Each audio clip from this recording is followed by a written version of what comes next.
Creation, Day 6. The passage, and I'd like to read it with you. We'll get into the individual parts as we go, but take it in, 1 through 24 to 31. And God said, "Let the earth bring forth the living creature after his kind, cattle, and creeping thing, and beast of the earth after his kind. And it was so. And God made the beast of the earth after his kind, cattle after their kind, everything that creepeth upon the earth after his kind. And God saw that it was good. And God said, Let us make man in our image, after our likeness, and let them have dominion over the fish of the sea, over the fowl of the air, over the cattle, over all the earth, and over every creeping thing that creepeth upon the earth. So God created man in his own image. In the image of God created he him, male and female created he them. And God blessed them, and said unto them, Be fruitful, and multiply, replenish the earth, and subdue it. Have dominion over the fish of the sea, and over the fowl of the air, and over every living thing that moveth or creepeth upon the earth. And God said, Behold, speaking to man, I have given you every herb bearing seed, seeding seed, which is upon the face of all the earth, and every tree in the which is the fruit of a tree yielding seed, again, seeding seed. To you it shall be for meat, for food. And so every beast of the earth, to every fowl of the air, to everything that creepeth upon the earth, wherein there is life, wherein there is a living soul, I have given every green herb for meat. And it was so. And God saw everything that he had made, and behold, it was very good. And the evening and the morning were, the morning was the sixth day. Well, an exciting conclusion to the 6 days. God created land animals. And we see the verse that we've read. He did it, he said it, and it happened. We see that it was creation with the power of reproduction. Let the earth bring forth a creature, living creature, after his kind. Again, the word God is Elohim. This is the word speaking of God as the powerful one. Plural word. We can recognize as reflecting the truth of the Trinity, of the triunity. And the word said is also translated elsewhere as commanded. So this is the word, he's speaking a word that is going to happen. And then it says, and it was so. Bring forth, we found in the creation of the water animals that the word there just meant that the water began to swarm. Though nothing was being brought forth from the water, or by the water, or out of the water, it was just swarming. This, however, bring forth is the verb to cause to go, or to cause to come out, to bring out, or to bring out of, to lead out. So I think that we have here the indication that God formed the bodies of the animals from the earth, as he would later form man. Living creature is literally living soul. Last time, I believe it was, we talked about the use of the word soul. And while it is used in the most general concept of that which is alive, it is also used in the very specific thing of the soul within man. Here he infused that body made from the earth with the principle of life. After his kind pictures the capability within the animals to reproduce their own type of animal. Today's concept of species, the scientific concept, if you look it up, it's rather an arbitrary designation that's usually far more restrictive than what God intends here. For instance, probably God only created only one kind of dog. Not just one dog, of course, but a pair of dogs. But the idea is that over the years, these things then have been bred by different characteristics to make them big dogs, small dogs, that type of thing. But he may have had other things in mind. I've always been amazed at the various types of animals that he makes. We'll talk about this in a moment, about the creation of cattle. But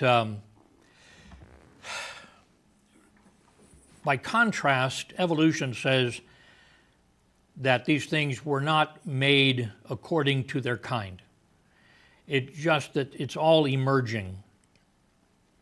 The strange thing, the thing that's unexplained, they talk about it, but they don't explain it, is why, for every evidence that we have of animals, is that there's always been dogs, there's always been cats, there's always been these animals, always been the cockroach. Oh, these are settled kinds. Why? If it's all just emerging, why is there one set form settled on it, see? Pastor Porter was telling me about a book he read, a fantasy book, where evolution was true. I don't know that the man was anti-evolution, he was just writing about it, but in his world, there was no such thing as a dog or a lion or a bear. It was just like kind of a quadruped, a four-footed animal that was of greater or lesser size. You know, these things are just emerging, just changing, all developing. Why has mankind looked the same since all recorded history? We have the fossils. We have all the things about mankind. They look like man.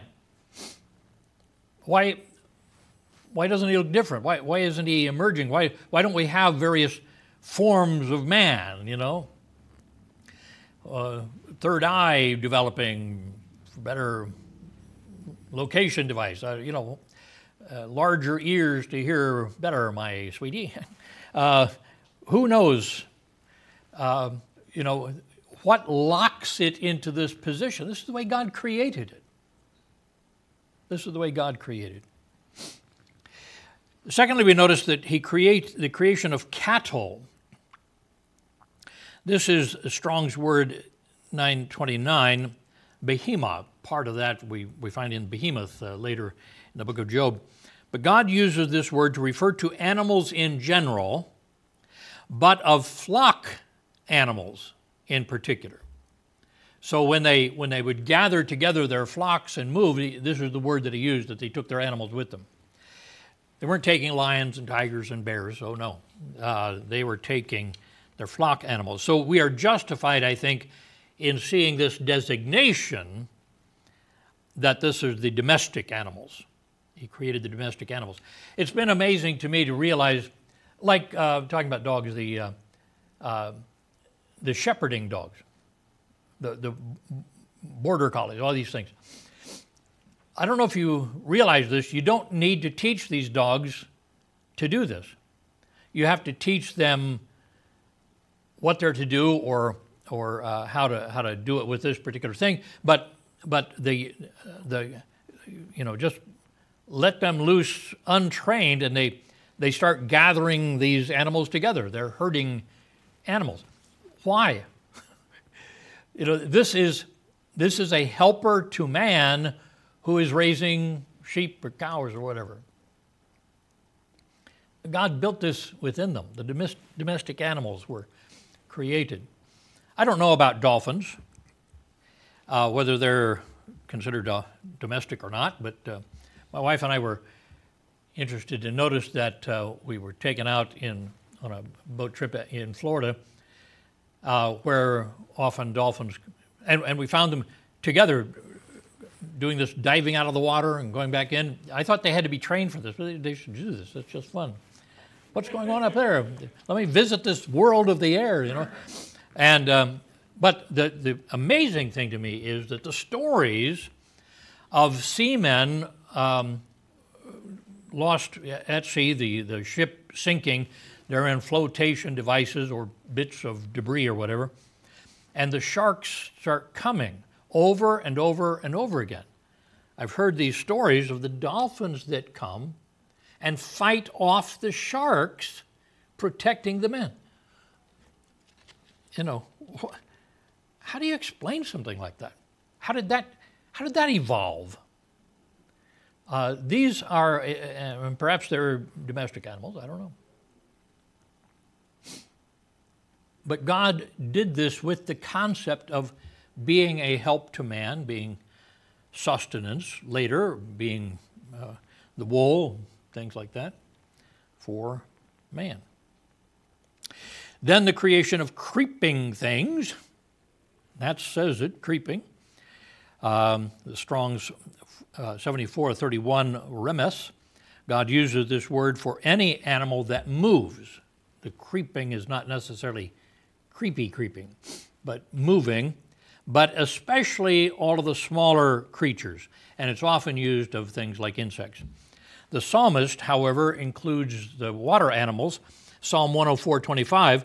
So this is great. So is this great and wide sea wherein are things creeping? This is the word. Innumerable, both small and great beasts. So moving animals, even here within the sea, is the word. This word is particularly talking about that. So we're looking at moving things, but often the smaller creeping things. And then the creation of beasts and beast of the earth. This is Strong's 24:16. Okay, I've noticed part of the passage we were looking at in Deuteronomy this morning actually uses this word because it's used for anything that's alive. When he promises that he will give them life, this was the word that he used. But in Genesis 2:9, God used this word for the tree of life, the tree of He. So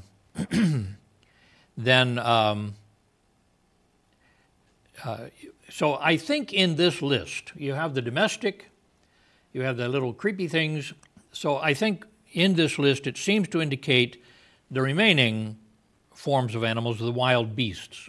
It's my conclusion, but it's not that this never used like this. In Genesis 37:20, this word is used when the evil brother is talking about Joseph. Come now, therefore, let us slay him, cast him into some pit. We will say some evil beast hath devoured him. This was not a ranging sheep.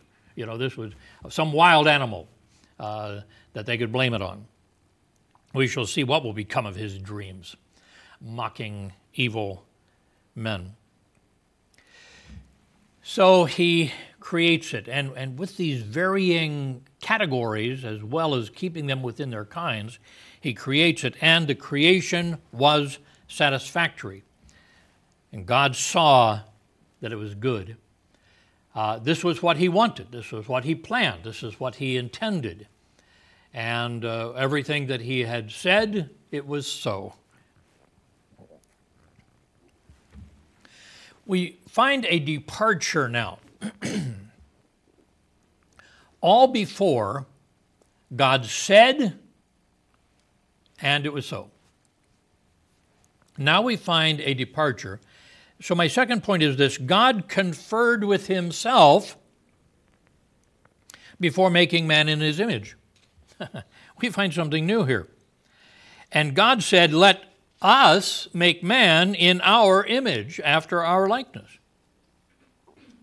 Let them have dominion over the fish of the sea, over the fowl of the air, and over the cattle, over the earth, over every creeping thing that creepeth upon the earth. He proposes to himself, let us do this. You know, it's so easy to put human feelings and stuff into God, who is so transcendent. We have difficulty running after and grasping that concept. But it's like looking, you know, God the Father looking at the Son and the Spirit saying, well, only one thing left. The whole reason we started this, as you know, mankind. And since we live outside of time, we know exactly what he's going to do. We know what it's going to take to finally bring him to ourselves. I imagine him looking at Jesus saying, you know what this is going to mean for you? Looking at the Holy Spirit, and you know what this is going to mean for you? Keeping your spirit form, but inhabiting every believer for as long as they live. You're going to be very busy.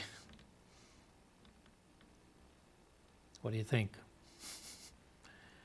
Let us do this. You see that confirming nod or whatever Holy Spirits do. And let's do this. So he made them after the image of God.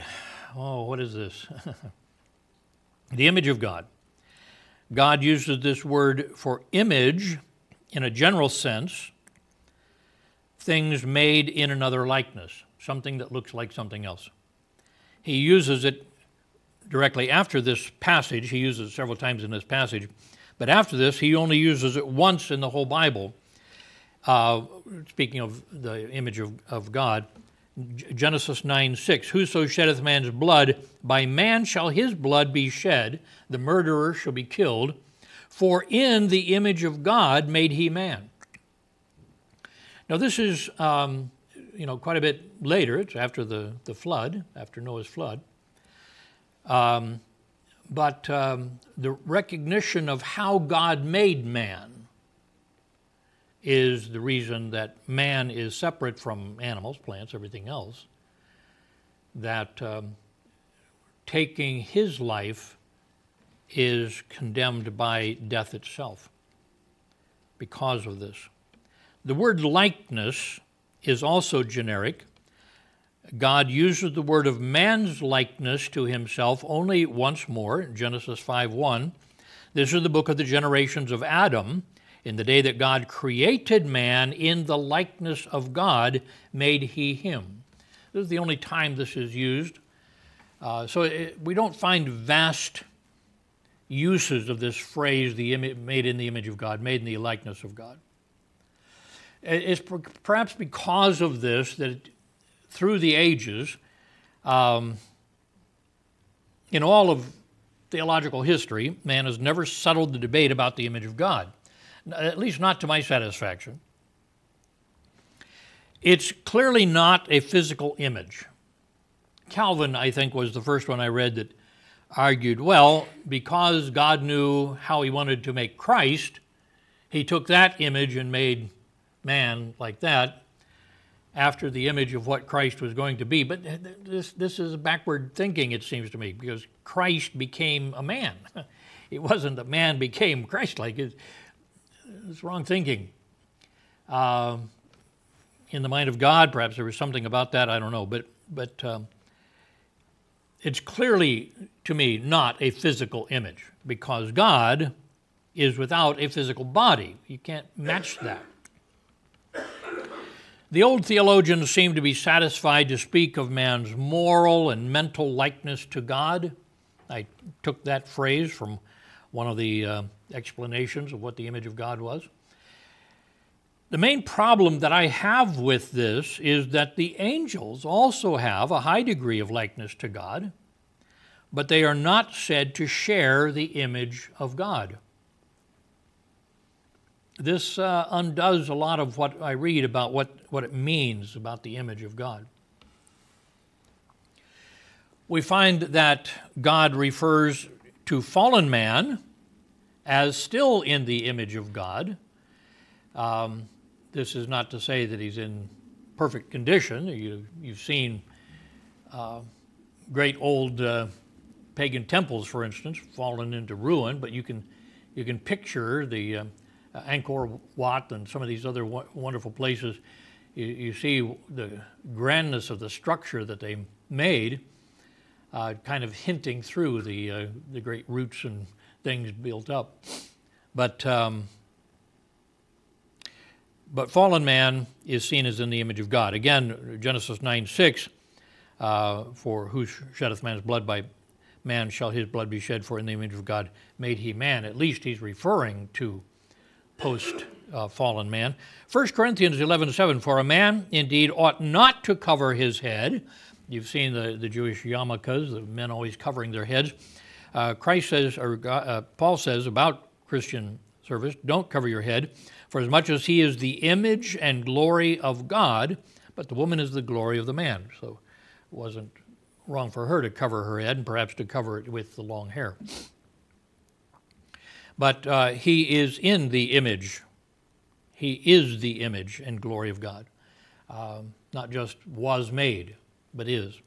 And James 3:9, therewith, with our tongue, therewith we bless we God, even the Father, and therewith we curse we men, which are made after the similitude of God. There's a third word, image, likeness, and now similitude. But the idea here is that he says we're talking about something made in the image of God, and we curse man while we're blessing God.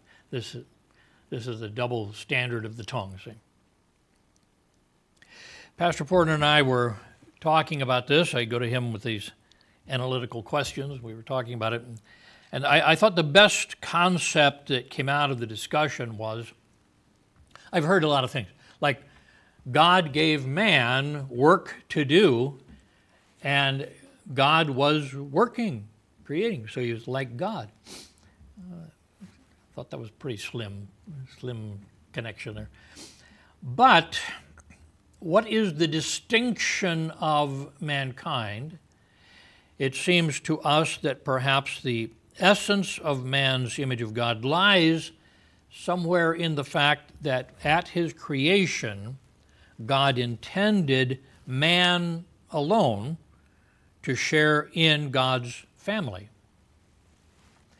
to become sons of God. Now, the angels are called sons of God, but that could refer just to being born of God because of their creation. But we don't read anything of them being a part of the bride of Christ or the family of God or the sons of God and inheriting the inheritance. All these things are just of saved humanity. And that seems to me to be a distinction. Pastor Porter's comment was, it's not so much in his creation as in his position. And I like that concept. Perhaps that's it. Probably haven't settled it for everybody for all of time to come. But I do think that it is reinforced, that idea that the sonship of man is the idea of this image, because we recognize that Jesus is also called the image of God.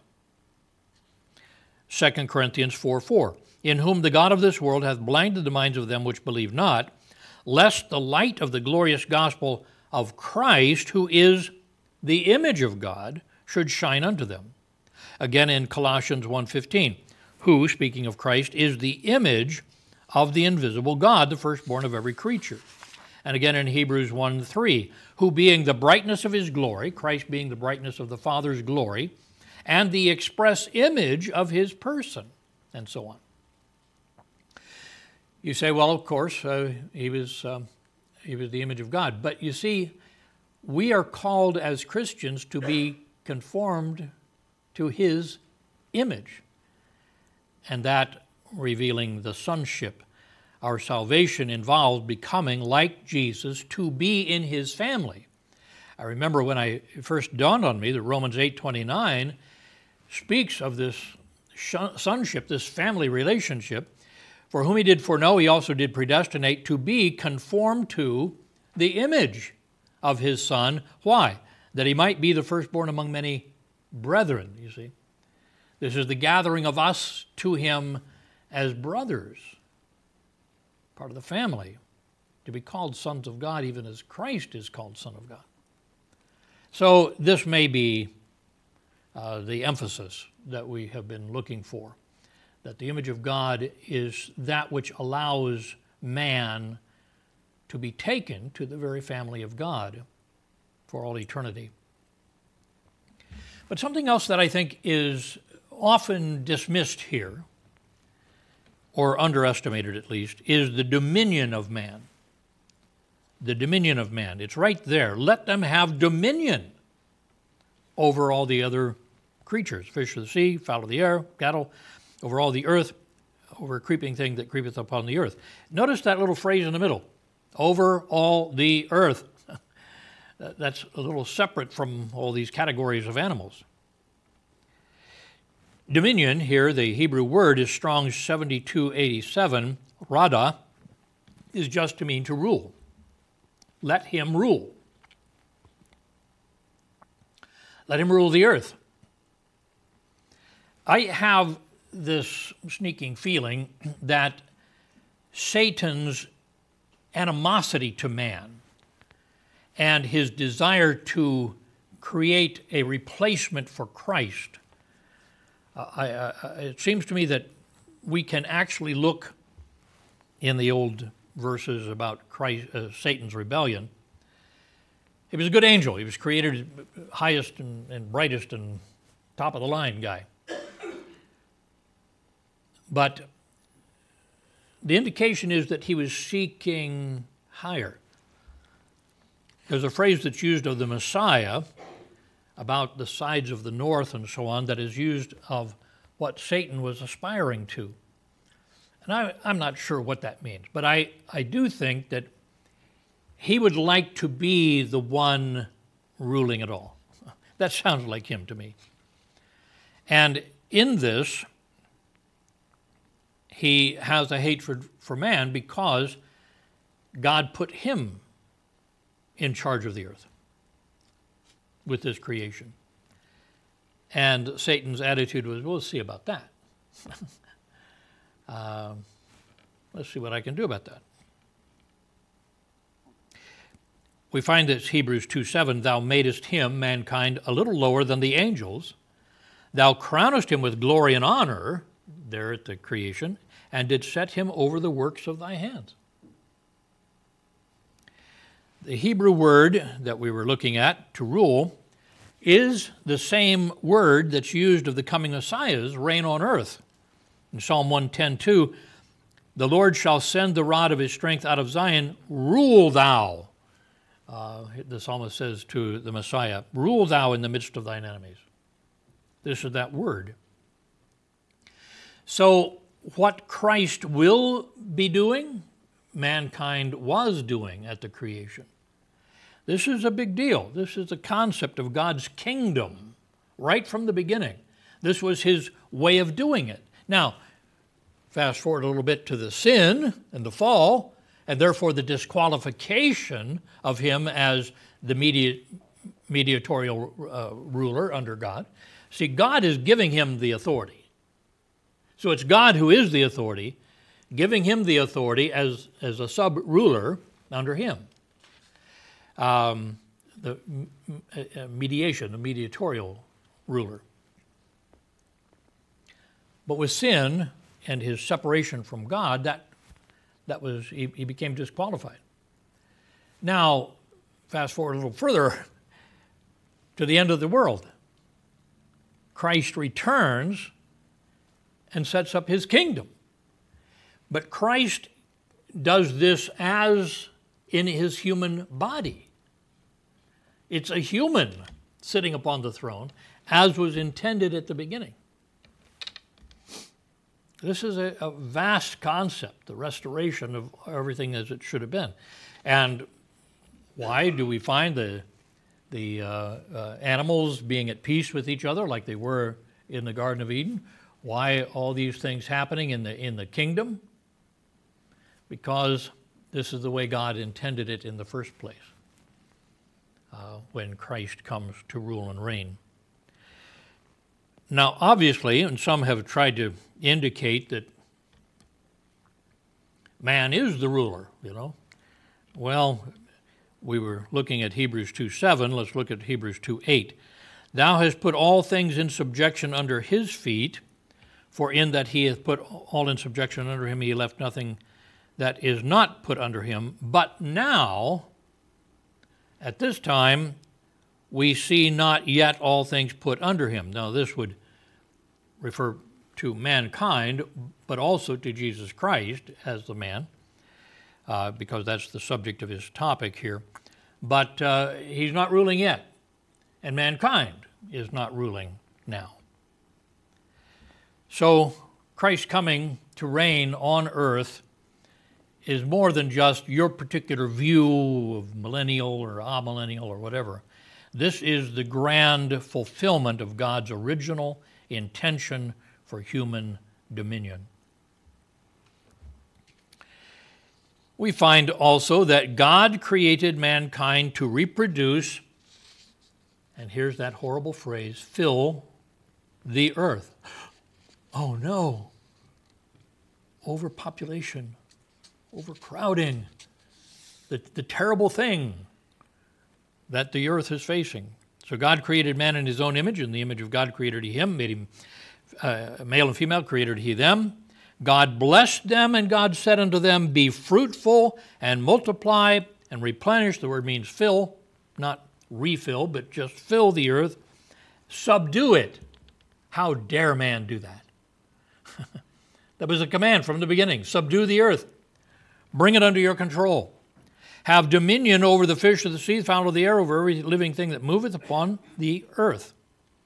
So this is the summary statement of the creation of mankind. And God announces that he made both man and woman in his image. There has been such a male dominance in so many of these past history things that woman, at one point in the Greek philosophy, woman was, they didn't believe in an evolution of things getting better. That it started out with the creation of man and then began to devolve. And this Greek philosopher said the first step down was woman. You see that? Well, this is not the way God thinks. There are jobs that God has given to man that he doesn't give to the woman. There's jobs that he's given to woman that he doesn't give to man. And but in this, both man and woman were made in his image. And because the woman was taken from the side of man, that shows that in this, they are equal. Somebody has said that maybe the whole reason for pointing out that she came from the side was to say not from his head to dominate him, or not from his feet to be walked under his feet, but to walk side by side. Perhaps that's part of the reason. Now, he uses the phrase created here. This is that Hebrew word bara, which we've looked at before, and it indicates a creation from nothing. In the phrase, created man in his own image, then he says, in the image of God created he him, male and female, created he them. 3 times the word created. The first time, it is in the imperfect, indicating his ongoing work, that he's in the midst of it because he hasn't finished with woman yet. But the second and third uses are in the perfect, and these indicate completion. That when he was done, and that the creation from nothing was done. So the body formed from the earth, and the woman's body formed from part and parcel, flesh and bone of the man. They were created as he made them human beings. Today, this also makes them entirely separate from what has already been made, the animal world. Today we see this distinction being minimized and even eliminated, that man is just an animal, and a lot of the animals are a lot better than man, you know. Over and over again you find that what's the big problem with the earth? Man. What's the solution? I've noticed that strangely in some of the thriller shows that you watch or books you read, you find that somebody takes this seriously and decides this is the time to wipe out mankind and save the planet. How twisted is this from God's point of view? That it was made for man, for him to subdue, for him to rule. The animals were important for man, that's why God created them. At first, before he was eating them. At first, to help in his work in agriculture. I think of the dogs. You know, the sheep or animals made to make clothing, whatever. But after the flood, then they were to be for food as well. And that was all set up ahead of time. God understood it all. The animals were important for man, but not man for the animals. I noticed that God does not mention putting the fear of man into the animals until after the flood. I think this might be because when God gave both man and animals the ability to eat meat, and I say ability because it wasn't a moral thing with the animals. They were choosing to eat what they hungered for. God changed that after the flood. They started eating flesh as well as man. But when at the creation, before that was done, no animal had the desire to eat man. So he didn't need to fear man. He was just another thing that was there. And therefore man had no fear of them. I find this to be interestingly different from what we're hearing from the world's people today. With all of the historical warnings about overpopulation, we might find ourselves surprised to realize that this command to fill the earth has not been fulfilled yet. Man is pretty much everywhere around the world, but he's not filled it up. And this is not something that we need to fear. This is not the end of the world. This is not the end of all things.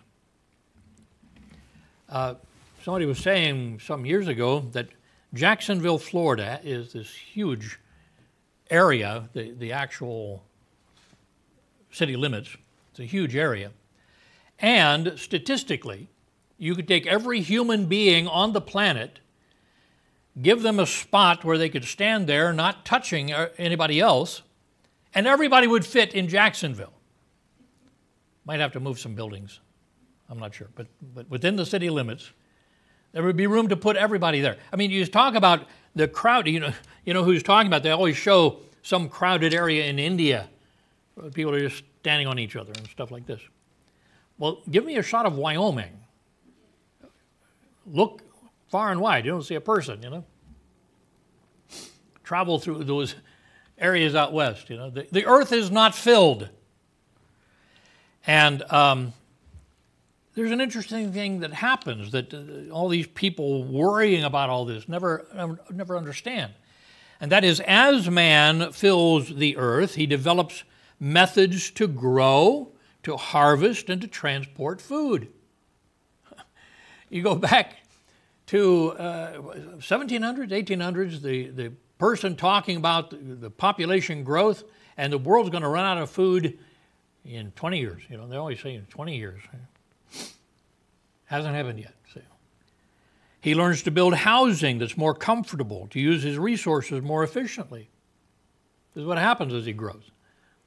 Built a high-rise. And it's, what is the problem? What is all this overcrowding, this terrible stuff that we see going on? Well, the false philosophies. They place artificial burdens on man. That's when the system fails. False religions siphon off needed resources, forbid the use of animals and plants. India suffers because of the sacred cow. I'm not talking about just not eating them. I'm just saying if you shipped them all out of India, there'd be enough grain left over to feed everybody, and there'd be enough left over for them to export. Sacred cows, you can't eat them, can't harm them, and they're eaten every day. What's wrong is not overpopulation, it's the religion. Frantic warnings of climate change, pollution, unrealistic care of animals, defeat man's rule of earth and complicate his growth. So let's not pay attention to these things. God knows they don't. This is, as soon as you hear them frantically telling us we only have 10, 15, 20 years left on planet Earth. At the end of it, it says, please send in your donation to help us fight this good fight. Yeah? And now we know why it's happening, you see. Perhaps they really believe it, I don't know. But at the time when you go back in history and do it mathematically, you find that the world grows at a fairly small rate because of widespread disease, because of wars, because of natural disasters. These things automatically take care of the so-called overpopulation. Oh, let me mention a couple of other things. God created man and animals, created them to eat vegetation. And, you know, there's a problem if you're a what's the word? A vegetable eating person? What do they call it? Vegetarian. Vegetarian. I knew it was vegetable in there someplace. Vegetarian. There's a problem today because it's hard to get your calcium, it's hard to get your protein, and so on. Not impossible, I guess, but difficult. But God, I just imagine vegetation fresh from creation. How rich was that? How rich was the soil that He had just created? All things made to make this right. And God looking at it saying it's very good. The bread has long been considered the staff of life. You try living your life eating the white bread from in your Wonder Bread wrapper and drinking a glass of water and see how long you live, you know. You might be well preserved with all the preservatives, I don't know, but somehow it's supposed to last for a long, long time on the shelf, you know. But homemade bread and that type of thing made with all the natural ingredients, these are things that could sustain life. God said, behold, I have given you every herb bearing seed which is upon the face of the earth, and every tree in the which is the fruit of a tree yielding seed. To you it shall be for meat. And to every beast of the earth, every fowl of the earth, everything that creepeth upon the earth wherein there is life, I have given every green herb for meat, and it was so. Herbs and trees that produce seed were provided to feed God's creations. Meat here, don't be misled, it's just the generic word for food.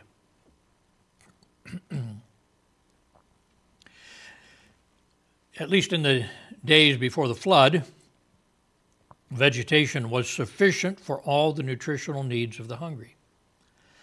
Even today, as you look through the animal kingdom, the animals that regularly eat meat also eat vegetation. The most ferocious carnivore also eats vegetation, especially when they're hungry. Vegetable-eating animals will also eat flesh when they're starving. But we find that during Christ's reign on earth, the animals will again change to their former lifestyle and cease to eat one another. God's ability to control such things seems just a very little thing to Him. We would find that well beyond our ability to control. But in the beginning, you didn't kill one another. The animals didn't kill one another. The men didn't need to kill animals. Use them for whatever good they could make, but they would only eat that. Now, after death came, which came by sin, then we find the animals being used. For instance, the skins are used to clothe mankind after sin. But I don't think you can do that without killing the animal. So they began to be used for other things, but they weren't eating them. And let me close with this, that God created all things perfectly. He did it perfectly. And God saw everything that He had made, and behold, it was very good. All before He said it was good. He saw it, and it was good. Here He says it was very good. And the evening and morning were the sixth day. Let me leave you with some quotes. Kylan Dalich says, by the application of the term good to everything that God has made, and he's finished now. Everything that he made, he's made. And the repetition of the word with emphasis, very good, at the close of the whole creation, it demands this. They say, the existence of anything evil in the creation of God is absolutely denied. Nothing evil yet. And the hypothesis, they're talking about somebody's idea entirely refuted, that the 6 days' work were merely subdued and fettered, chained, an ungodly evil principle which had already forced its way into it. No, he says, there was no evil there. These were not 6 days of creation to overcome some evil. There was no evil in it. You just think about it. The angel that would become Satan, the word Satan meaning the enemy, the foe, had not yet fallen into sin. I hear the theologians talking about Satan fell in eternity past. No. Here at the end of the 6 days of creation, he hasn't fallen. Adam and Eve had not yet decided to doubt the love of God. Therefore, death did not occur anywhere on earth. You can't find a gap in there where fossils can be found. You can't have a fossil without death. Romans 5:12. Wherefore, as by one man sin entered into the world, and death by sin, so death passed upon all men, for that all have sinned. That God declared everything good means more than that it was merely not evil. I've been emphasizing that. But there's more to it. It was positively pleasant. It was positively agreeable. It was all a good thing and a benefit. This from the very definition of the word good here. Sickness was no threat. Dangerous weather conditions were restrained. No plant was poisonous. These are the conditions that he's dealt with. John Calvin says, the plan wise, the work well executed, the different parts properly arranged, their nature, limits, mode of existence, manner of propagation, habits, mode of sustenance, etc., properly and permanently established and secured.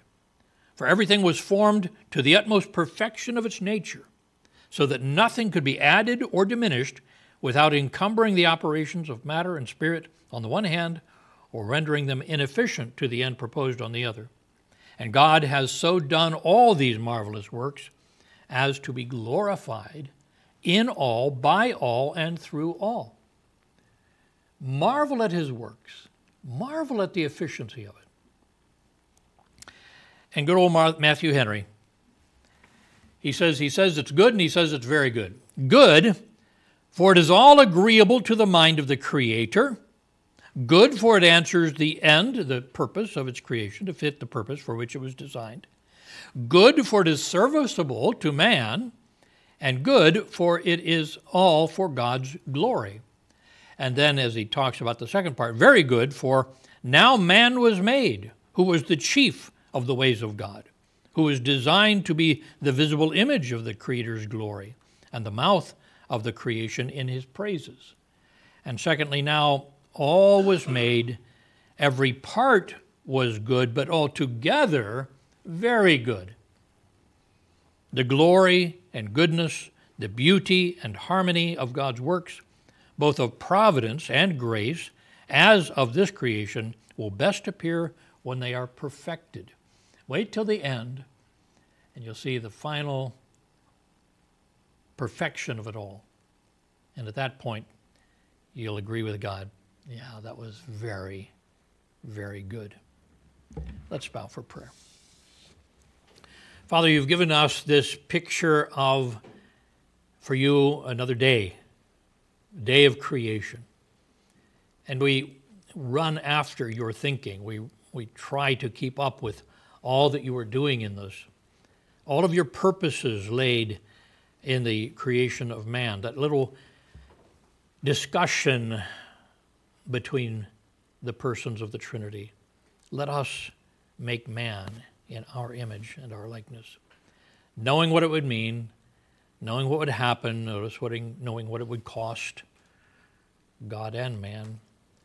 You decided to do it. And we ask, Father, that you might help us to recognize that all things are here. We exist because of your intention to create and your fulfilling of it in such a perfect, good way. With heads bowed, eyes closed, perhaps you'd say, Pastor, I need to revisit my thinking about creation, about evolution, about all these things, and recognize that I'm going to settle on what God says. Let every man be a liar, but God be true.